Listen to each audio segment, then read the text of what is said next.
All right, it's one of three things that's going to be at play here. Either everybody's bored and they need something better to do with their time, people trying to get a paycheck and they trying to keep paying these bills during the offseason, or the Cowboys may seriously need to consider calling Jair Alexander or one of these other cornerbacks that may be available, because they are going to have to think about giving their cornerbacks proper time to get healthy and get healthy the right way. If rumors and just reports, random reports that sprouted out of nowhere in the eve of the night, just rumors, man, they just start popping out of nowhere about Cowboys' third-round pick, rookie cornerback Savion Revel. Let's get right into it, and be sure to subscribe for more Dallas Cowboys content.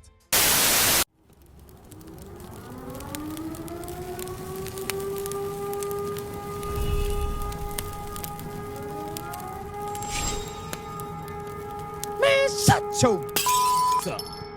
Man, this do-rag cut my damn circulation off.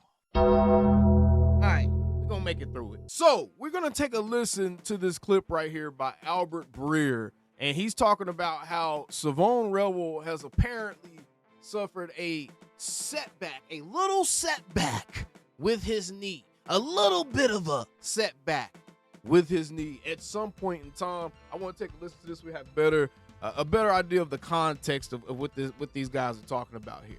I mean, the draft itself was one of my favorites. I really like their draft. I hate think to admit it. Izaraku has a chance to be a real player. I think Tyler Booker brings like a nastiness and an edge to their offensive line that they were going to need with like losing Zach Martin. You know, I think like Will McClay and their scouting department doesn't get nearly enough credit for the job they've done, because that's the thing with the Cowboys is like, you look over the years, it's like, when is talent ever really the issue? You know, like they have some teams that are more talented than others, you know, but when has it ever been like, it's been 20 years since we said like they just don't have the horses. It never seems like that's the problem.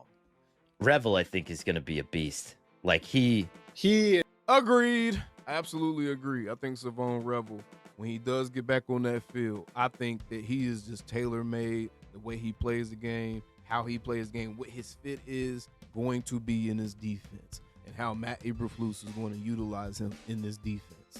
I think Savion Revel is going to be a monster when he finally comes back and he's himself. Whether that's this year or next year, I think we have to keep that in mind, that it is possible that Savion Revel isn't fully himself again until next season, because we got to give these guys the leeway still. Even if he's a young guy, we still got to give him the traditional one season, fill your body out, get yourself back right. The next season, you come back, you trust your body a little bit more, and you're able to really perform the way you should be able to, depending on the type of player you are. Who knows? Maybe he's Superman or something. He's able to come back and be himself from day one. But I think that we won't really see Savion Revel and the foundation that he will start as far as his ascent up that ladder of being a cornerback in the NFL. I don't think we'll see that Savion Revel until year two. And I think that's just being fair to the guy and not trying to heap unnecessary expectations on him, because we should not be looking at him as the guy to save the Cowboys secondary this season, in the season where we're already missing Diggs, in the season where Deron Bland, while we hope he can stay healthy, we kind of just got scarred a little bit last season. Got a little bit of PTSD right now. I ain't gonna lie, I got PTSD with Deron Bland right now. So I'm not all the way confident he gonna stay healthy either. You know what I'm saying? So we can't just heap all our expectations on one guy. But let's listen, because they ain't said nothing crazy yet. It is really interesting. Really, really interesting. Now, it doesn't always work out. I know it's the easy thing to do, to sometimes pluck the injured guy who, and he had like a little bit of a setback, I think, with his knee, but I think he'll be okay. But yeah, he would have been, fighting to be the first corner taken if he hadn't gotten hurt. Yeah, exactly. And I think that felt like a throwaway comment. And the thing that's surprising me is this story is picking up traction. It's not even just from this. I don't know if these media outlets just kind of take these little tidbits that they hear, man, and they kind of populate it everywhere and turn it into something bigger than what it is. All right, now, so we got that little tidbit. Now, we have to ask the question, this little bit of a setback, why would he just throw that in there? Why would he say that? starts rubbing his ear a little bit when he did start talking about that part of it. That's a body language tick that's kind of telling of a little bit of uncomfortableness. Like kind of you're holding back with something, whether that be a little bit of deception. I'm not sure, but I'm not really sure why that throwaway comment was put in there, because quite frankly it was unnecessary. But if we go and kind of put some breadcrumbs together, this was interesting. This was from June 8th right here. And this was Mike Fisher, a guy that a lot of people hold in high regard here in the Cowboy community as it pertains to his reporting on the Cowboys. He said he had a chance to bump into the Cowboys rookie cornerback Savion Revel.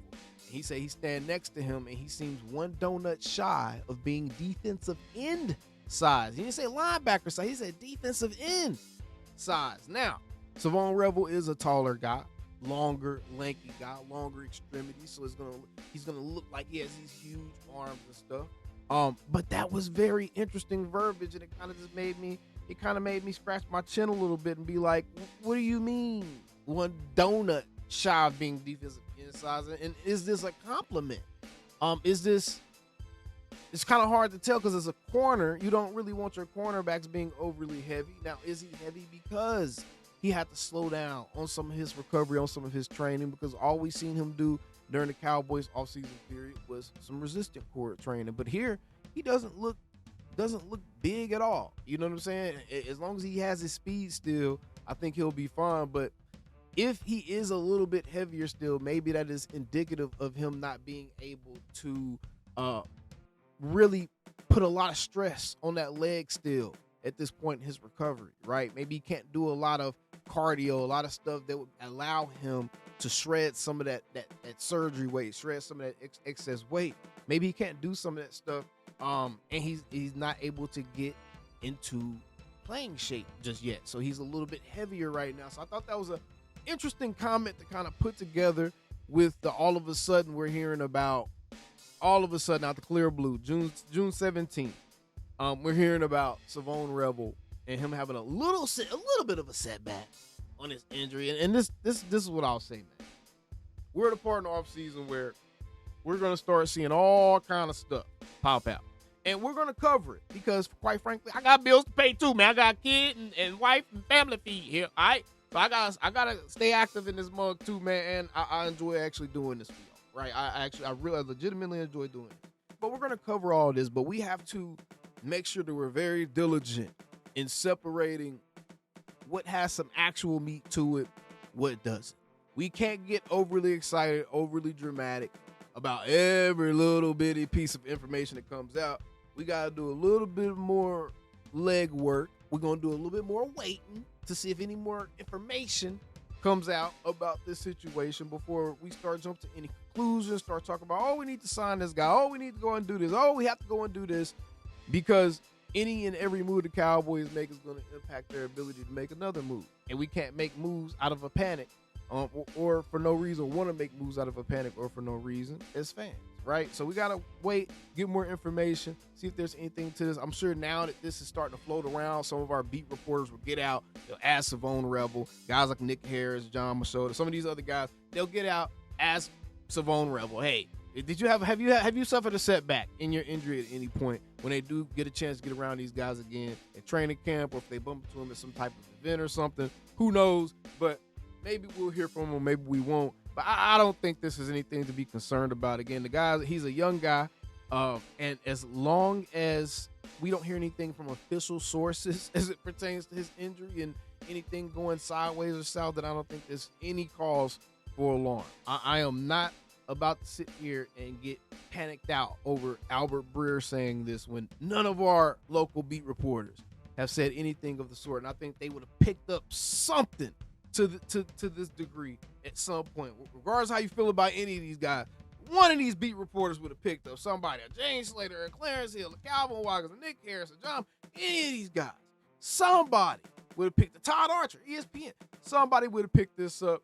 And we wouldn't just be hearing about it on a throwaway comment out the clear blue. This is my first time hearing about any type of setback with Savion Revel, so I thought it was newsworthy. Either way, appreciate you guys tuning in. Until next time, out. Calling me, texting me, paging me, asking me, am I still the ball? Y'all usually check on me. Listen. I'm still them boys. Hey! Woo! Hey! I'm still them boys.